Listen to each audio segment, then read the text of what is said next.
Welcome back to the deep dive. You gave us the sources, and now we're here to give you the clarity. Today, we're diving headfirst into one of the most high-stakes topics in strategy and leadership. We're talking about how commanders actually achieve a clear mental picture, a visualization, when everything around them is screaming chaos.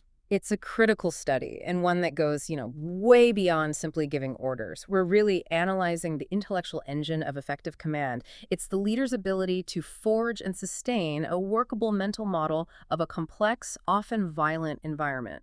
We're talking about commander's visualization. Our mission today is, well, it's ambitious.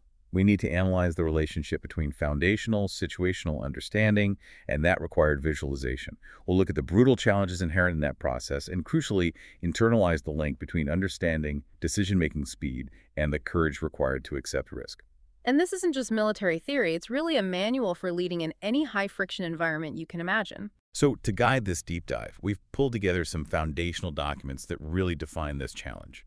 What are we working with? We're starting with the bedrock principles of mission command. For that, we're pulling from Army Doctrine Publication 6.0, Change 2. Then we'll look at modern operational concepts laid out in Field Manual 3-Year Operations, which is dated March 2025. Okay, so we have the doctrinal foundation.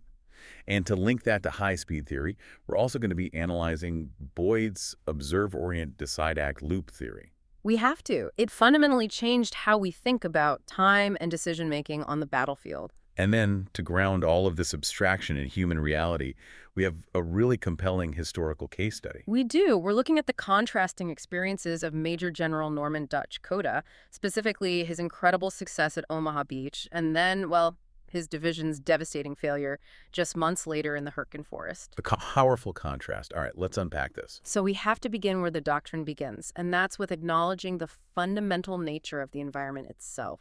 Right. It's not a clean slate. Not at all. Operations, especially large-scale combat operations, are inherently chaotic. The doctrine really emphasizes that war is, at its heart, a clash of opposing wills. It's full of friction and variables you just can't foresee. Friction is such a compelling concept here because it's basically the military term for Murphy's Law. That's a great way to put it. It's the unexpected difficulty. The radio that jams, the map that's wrong, the vehicle that breaks down in the mud, anything that impedes action. And the doctrine is crystal clear on this. No amount of planning can eliminate friction. You simply cannot impose perfect, meticulous order on the battlefield because the environment itself resists it. So you have to accept that uncertainty from the outset. You must. And that acceptance of uncertainty is precisely where the philosophy of mission command originates. Since friction and chaos mean no single commander can ever be sufficiently informed to make every single necessary decision. Then the system has to rely on distributed authority. Exactly. The soldier or the leader who is closest to the action is the one who has the most current, albeit narrow, understanding of the immediate threats and opportunities. They have to be empowered to act. So the doctrine, specifically Army Doctrine Publication 6.0, it provides this framework, mission command, to handle all that chaos. And it's built on 7 core principles.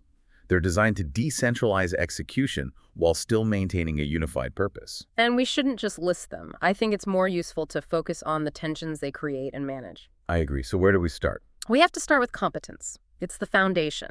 We're talking about tactical and technical skills that are developed through training, education, and, most importantly, experience. If the basic skill isn't there, then delegating is just negligence. And you can't have confidence without its immediate partner, which is mutual trust. This is so foundational. This trust has to flow up and down the entire chain of command. It's a two-way street. Absolutely. If I'm a subordinate, I need to know my commander trusts my professional judgment and my character. Because that trust is what enables me to act decisively and take initiative, knowing I'll be supported, even if the outcome isn't, perfect. And that trust enables the third, and maybe the most complex principle, shared understanding. The goal here isn't just sharing data or pushing information down. No, it's much deeper. It's about creating a common understanding of the overall situation, the core problem you're trying to solve, and the outcome you have to achieve. We don't need to agree on every single step of the method, but we absolutely must agree on what success looks like. And that vision of success is encapsulated in the commander's intent. This has to be succinct. It can't be a long, rambling essay. No, it has to be sharp. It describes the desired end state, it shows how that end state nests within the command above, and critically, it sets the limits, the guardrails for subordinate creativity and initiative. It's the what and the why, but not the how. Precisely. And to grant that freedom, commanders rely on mission orders. Instead of detailing how to achieve the objective, the specific steps, these orders emphasize the results to be attained. This flexibility is the lifeblood of decentralized execution. Which brings us to the principle that actually manages the chaos on the ground. Disciplined initiative. This is where the rubber meets the road. It is. This is the subordinate acting decisively and creatively, but within the commander's intent, when the situation changes and the original orders become irrelevant. It requires discipline, because you are still operating inside those guardrails, but initiative because you are adapting the method on the fly. And the final piece, the essential lubricant for this entire system, is risk acceptance. This one is tough for a lot of leaders. It's the hardest part, psychologically. The commander delegates authority precisely because the outcome is uncertain. They must accept the inherent risk that subordinates will act and potentially make mistakes in the rapid pursuit of the overall objective. Without accepting that risk, the whole system just grinds to a halt, waiting for perfect certainty. Which, as we've established, never comes. Never. Now, this all sounds really elegant in doctrine, but let's look at how those principles, especially trust and mission orders, really unlock success. The doctrine points to the 1864 relationship between Lieutenant General Ulysses S. Grant and Major General William T. Sherman during the Civil War. It's a perfect illustration of mission command, decades before it was formally written down. Grant told Sherman his goal. He said, "Break up Johnson's army, get into the interior of the enemy's country as far as you can." That's the commander's intent right there. It is.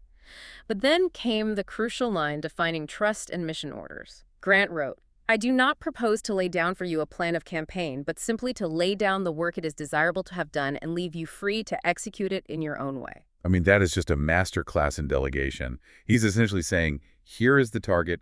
I trust your competence and your judgment to find the path to it. And Sherman's response confirms that successful shared understanding.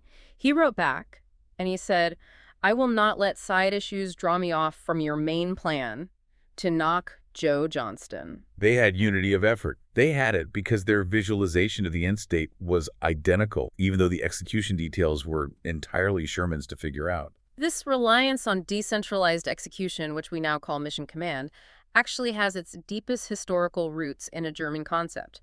It's called Auftragstaktik, or mission tactics, which was formally codified way back in the 1888 German drill regulation. And that historical context is so fascinating because it proves these ideas are born out of necessity, not just some academic theory in a classroom. Absolutely. Auftragstaktik developed because the Prussians realized during their mid-19th century wars against the Danes, the Austrians, the French, that the general staff sitting back at headquarters simply could not keep pace with the complex realities of the battlefield. The commanders on the ground had superior, more current understanding. The information loop was just too slow. Exactly. So the system demanded they issue a clear goal, assign the necessary resources, and set a time frame, but then grant the subordinate commander total freedom to plan and execute within that higher intent. It's deeply counterintuitive to a lot of military culture, which often defaults to centralized, micromanaged control. It is. And it demanded what the doctrine calls a bias for action. Subordinates were expected to adapt instantly to the situation as they personally saw it, even if that decision directly contradicted a previous written order. So it wasn't about following the letter of the law. Not at all. It was about fulfilling the spirit of the intent. This reliance on personal competence and training, rather than constant explicit direction from above, is the direct historical predecessor to the rapid decision loops we're about to discuss. Okay, so that doctrinal foundation of decentralized command, built on trust and a bias for action, brings us directly to the theory that explains how rapid decision-making happens. It does. We're talking about the observe, orient, decide, act loop, or, as it's more commonly known, Boyd's loop. This framework is now, well, it's deeply embedded in Western military thought. Boyd's influence is massive, but I feel like the theory is often simplified. Most people hear the idea and they just think, okay, I just have to cycle through observe, orient, decide, act, faster than my opponent, and I win the race. And that simple race analogy, while it's appealing, it misses the profound subtlety of what Boyd was actually talking about. Boyd himself rarely used the phrase observe, orient, decide, act loop by itself. His focus was always on operating inside opponents' observe, orient, decide, act loops. Okay, so it's not just about your own speed. It's about making the opponent irrelevant. Precisely. To operate inside their loop means we are changing the situation so rapidly and so irregularly that the opponent simply cannot track what is happening. They can't keep up. They can't even form a coherent picture. Boyd specified that success demands we observe, orient, decide, and act more inconspicuously, more quickly, and with more irregularity. That irregularity, that disruption is the key. You are disrupting their ability to orient, to even make sense of the new reality. So if the goal is disruption, then the most critical and probably the most overlooked step in that cycle isn't the act. It's the one right before it. Orientation. This is where the visualization process truly lives. Absolutely. Orientation is the true center of gravity of the entire loop. This is the step where we synthesize our raw observations.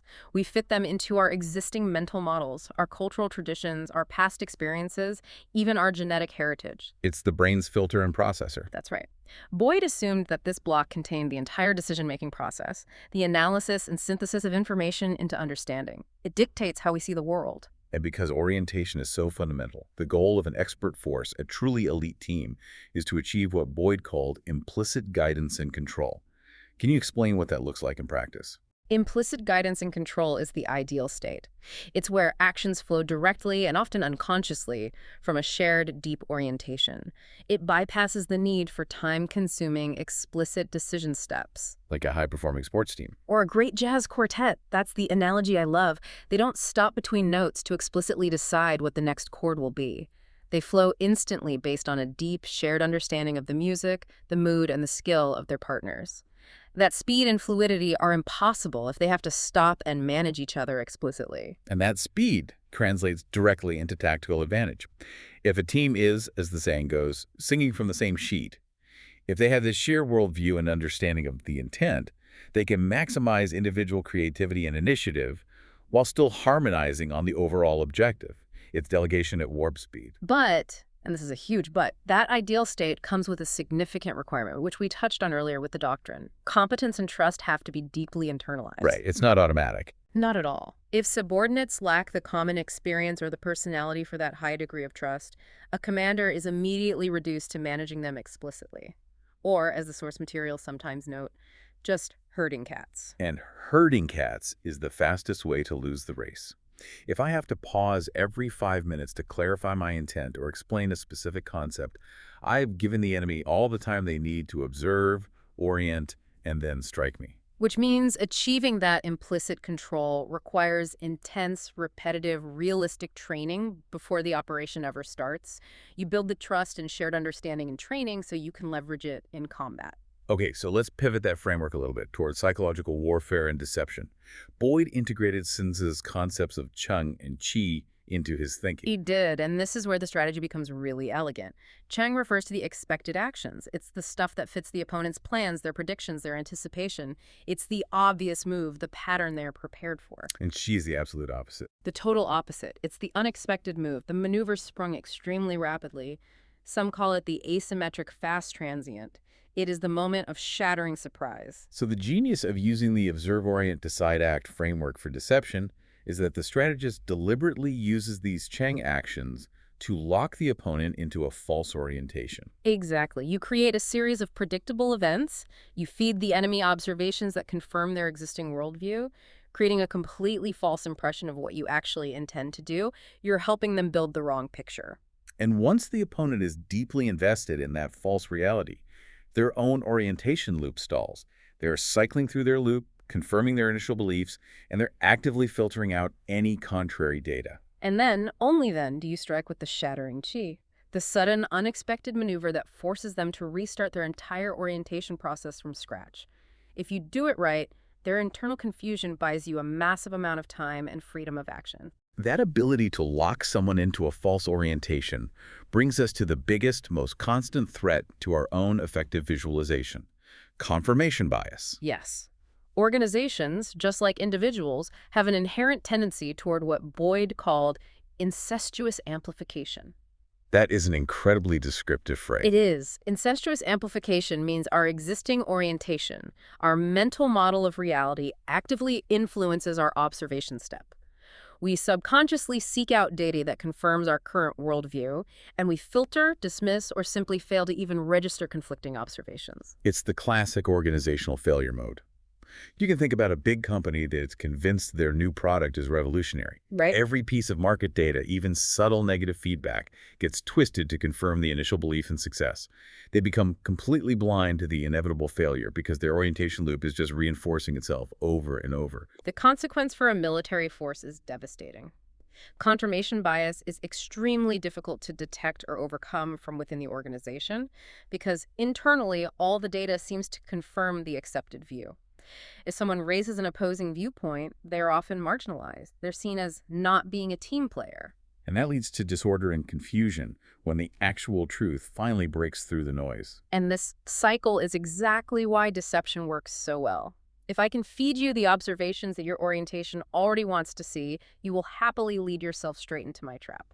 It teaches us a huge lesson.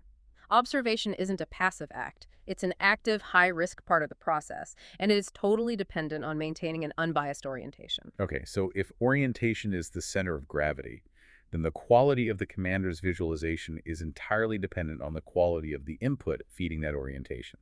Which we call situational understanding. And this is the intellectual process that transforms raw facts into the ability to act. The doctrine provides a really clear structure for this intellectual journey. It differentiates 4 distinct levels of meaning that a leader has to ascend. Where do we start? We start at the very bottom with pure data. Okay, so data is just facts, numbers, observations in isolation, a temperature reading, a single map coordinate, a timestamp. Exactly, just raw, context-free bits. That data is then processed and structured, it's given context, to become information. Information is still pretty raw, but it's organized. So, for example, a set of coordinates combined with a timestamp and a vehicle type becomes the information that an enemy tank was at location X at time Y. Precisely. Now we have something to work with. We then analyze that information to refine it into knowledge. This step requires synthesis. It's not just one tank at one time, it's multiple observations combined to reveal a pattern. So knowledge tells us that the enemy is massing armor in preparation for a counterattack along this specific road or axis. That's it. But even knowledge isn't sufficient for command.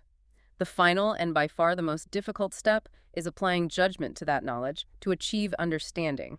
And understanding is the cohesive grasp of the significance of that knowledge. It is. It means recognizing why the enemy is massing armor, what their goal is, and what effect your own actions will have on their intentions. This is the moment a commander can truly visualize the entire operation, not just the pieces. The commander's visualization, then, is the output of that complex understanding. Field Manual 3.0 describes visualization as the mental blueprint, how the commander organizes forces, structures the overall operation, and directs synchronized effects toward their desired end state. It transforms the abstract, chaotic reality of the battlefield into concrete, actionable direction for the entire force. But that complex process faces a massive modern hurdle: information management and, really, information overload. It's the paradox of the modern battlefield. In the era of widespread sensors, drones, constant network data, we're suffering from a situation where more information doesn't automatically mean better understanding. We're swimming in data, but we're drowning in relevance. That's exactly it. And the Army Doctrine Publication 6.0 is explicit on this point. Relevance, not volume, is the key filter. Masses of data actually inhibit mission command because they distract the staff from identifying the important signals amidst all the noise. And this constant need for speed puts enormous pressure on timing. We talked about Boyd's loop, and the doctrine confirms that priority. Sending incomplete information sooner is often better than waiting to send complete information too late to matter. It's a judgment call. The commander has to constantly weigh the perfect balance between precision and operational speed. You can't have both. So an effective commander can't be passive in this. They have to actively manage the information flow. They do. They need to set clear expectations and training standards for their staff to reduce the likelihood of receiving late, inaccurate, or unreliable information. When they forward details to their subordinates, they can't just pass on the raw data.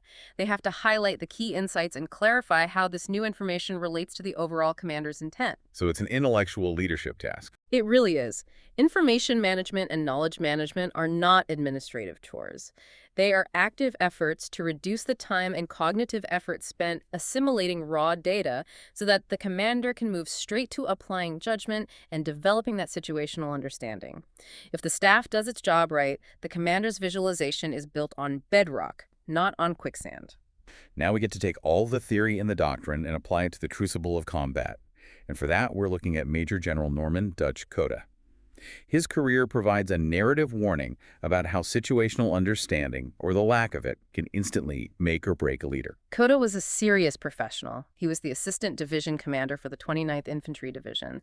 And significantly, he was the author of the most current U.S. Army amphibious doctrine at the time. He understood the theory of landing operations, on paper, maybe better than anyone else. Okay, so let's start with Omaha Beach, June 6, 1944. Cota lands at H+1 around 7:30 in the morning and walks straight into absolute carnage. Units are pinned down, the initial plan is in shambles, the beach is soaked in enemy fire. This is the perfect test of the observe, orient, decide, act loop under the most extreme duress imaginable. Cota's immediate, effective sense-making that morning was born from his expertise and crucially clear observation. What did he see? He observed quickly that the small folds in the sand, which offered some protection, were quickly becoming death traps. He also realized that the seawall, which everyone was huddling behind for cover, was not the refuge the planners had envisioned. It was, in fact, the greatest obstacle. The entire operational visualization, which was built in the clean rooms and planning halls back in England, had been shattered by reality. And Cota's instantaneous reorientation was, the enemy observation of our position is accurate, our plan is obsolete. That was the critical adjustment. It's a snap judgment. A snap judgment directly informed by his personal, first-hand observation, the highest form of understanding you can get. He then translated that understanding into immediate, decisive action. He led his men in a terrifying 50-yard dash to the seawall. He coordinated the few commanders he could find. He directed engineers to use Bangalore torpedoes to blast one of the first critical breaches in the wall. And crucially, he then personally led a platoon through that gap and up onto the high ground. He demonstrated an immediate bias for action and disciplined initiative at the exact moment the plan had failed. His success that day was a testament to the implicit execution of Boyd's Loop. He observed, his orientation instantly updated, and his action just flowed immediately, without waiting for explicit orders or trying to build consensus. It was a lifetime of training, enabling him to trust his own immediate judgment. It was. Now, fast forward just 5 months to November 1944. Cota is now the division commander of the 28th Infantry Division, and they are fighting in the brutal, densely forested and mine-ridden terrain of the Hurtgen Forest. And this environment created the exact opposite conditions for situational understanding. The absolute opposite. The Hurtgen Forest was a meat grinder. The conditions created what military analysts call extreme visual and auditory friction. The dense tree canopy and the constant fog meant visual observation beyond a few yards was impossible. Sounds were distorted, they echoed, making it impossible to locate enemy fire accurately. So Cota, back at division headquarters, was experiencing profound sensory deprivation. He was effectively blind and deaf. After the first day of the attack, which clearly showed a lack of progress and very high casualties, Cota received reports that should have triggered a critical reorientation. But his response was the first sign of trouble. He believed it was too early to be overly concerned, and he was hoping the next day would be better. He allowed wishful thinking, or maybe just confirmation bias, to prevent him from fully accepting the gravity of those initial negative observations. And this failure to reorient led directly to the critical failure point concerning the town of Schmidt. Right. What was his original plan for Schmidt? Cota had originally ordered the reinforcement of Schmidt, anticipating a powerful German counterattack after his troops captured the village. That was his initial visualization of the battle. But his subordinate on the ground, Lieutenant Colonel Peterson, argued against this. He recommended a defense in depth, pulling back 2/3 of the regiment from that forward position. And Cota agreed. He reversed his own original, more aggressive order. That reversal was fatal. And the key error, as Cota's biographer documented, was that Cota never once visited Schmidt himself. If he had taken the dangerous journey to the front lines and applied his own personal, visceral judgment, that highest level of the data information knowledge understanding hierarchy, he would have seen the perimeter. What would he have seen? He would have seen that the defensive area was a rough square, almost 900 yards long on each side. It was far, far too large for one single battalion to defend properly, especially against the German counterattack they knew was coming. Cota, the expert doctrinal author, would have instantly visualized the unsuitability of that defense. No question. His failure to gain accurate, first-hand situational understanding led to a flawed visualization of the defense and the subsequent reversal of his order. At Omaha, he trusted his immediate observation over the plan. In the Hurtgen, he trusted analyzed and probably sanitized information over the necessity of personal observation. He was blind. And the problem was compounded by the failure of the staff process, that incestuous amplification we talked about. The source notes that 72 hours into the attack, Cota was completely out of touch with his regimental commanders. And yet, his staff was sending wildly optimistic reports back to the V Corps headquarters. They were claiming high morale, low losses, and that units were still attacking their objectives. This is confirmation bias in full swing. The staff was feeding the higher headquarters what they thought they wanted to hear, or maybe just what they needed to believe themselves to maintain internal morale. And in doing so, they insulated Cota from the true deteriorating reality on the ground.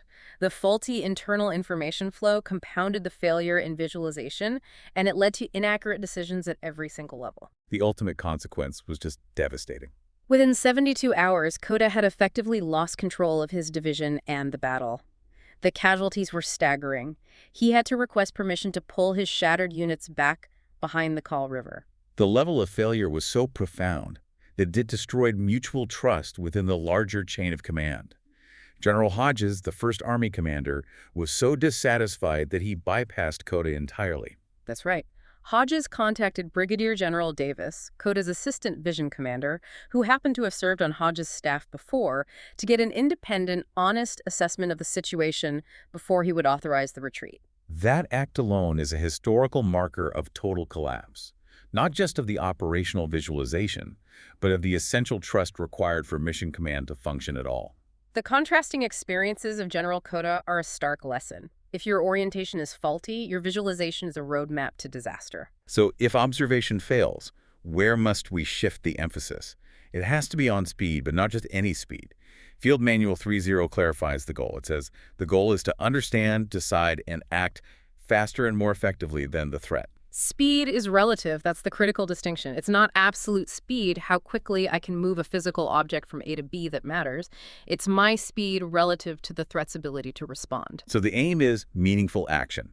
Action that creates a relative advantage and overwhelms the enemy's ability to cycle through their own observe, orient, decide, act loop. Right. We have to impose multiple dilemmas on them simultaneously. And this drive for relative speed and chaos forces us directly into the necessity of accepting risk.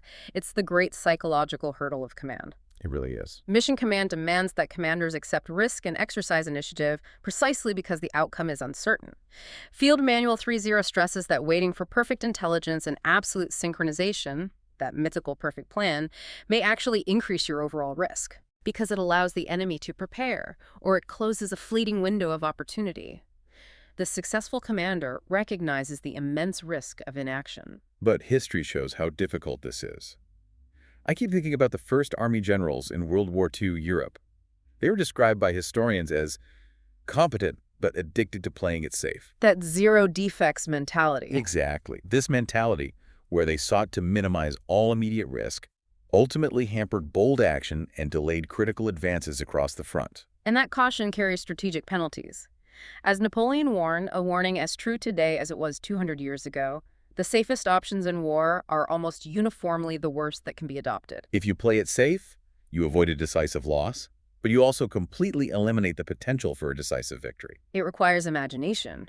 It requires the courage to act boldly on opportunities that you judge outweigh the inherent risk. So visualization isn't just about seeing the current battle. It's about seeing the future advantage and having the courage to bet on it.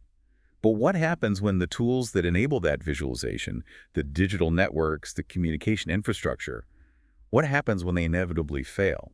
The Doctrine is soberingly realistic about this. Field Manual 3.0 warns us that because of the constant threat of electronic warfare, visual concealment, and influence operations, communications are highly likely to be degraded or denied during large-scale operations. So modern warfare demands we expect communication failure. It's not an if, it's a when. It's a when. And this circles us right back to the human element. The solution isn't just better technology, it's better people. Units have to maintain and rehearse analog processes. They have to rely on their primary, alternate, contingency, and emergency communication plans. And most importantly, they have to rely on mission command and training to maintain that common operational picture when the screens go dark. And that is the ultimate test of shared understanding and trust. When the networks fail, the only thing you have left is a shared worldview. The ability for subordinates to look at a new reality, instantly reorient based on the commander's intent, and act decisively without a single explicit order. We see the epitome of this in the story of Corporal Alvin York during World War I, which is recounted in Army Doctrine publication 620. It's an incredible story. York was a squad leader whose platoon commander was killed. The unit was pinned down, they'd lost communications, the existing plan was completely useless. So in the utter absence of orders, York seized the initiative. He charged up a hill, outflanked the German machine gun positions, and through a combination of incredible skill and rapid decision-making, he captured nearly 70 German soldiers, including the battalion commander. And then he shrewdly secured the surrender of another German group on the march back, finishing the day with 132 prisoners. That is disciplined initiative realized. York's actions, driven entirely by his personal competence and his judgment of the situation, saved his unit from destruction and allowed the entire division to achieve its objective. It shows that even under the most degraded conditions, a system of decentralized execution, built on trust and competence, allows the force to keep acting decisively. This deep dive has really highlighted that commander's visualization is a high-risk intellectual process. It's not passive. It relies entirely on the quality of your orientation, that mental process of applying judgment to data to achieve genuine understanding. And we saw the terrible price that's paid when that process fails, as General Cota discovered in the Hurtgen Forest.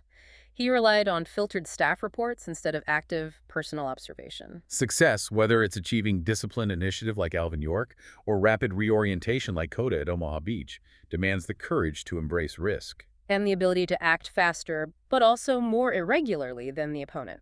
And I think most importantly, the goal is to have a force that is so well trained and so synchronized that action can flow implicitly from a shared orientation, even when the enemy succeeds in denying observation or communication. So consider this final provocative thought, building on Boyd's concept of implicit guidance and control.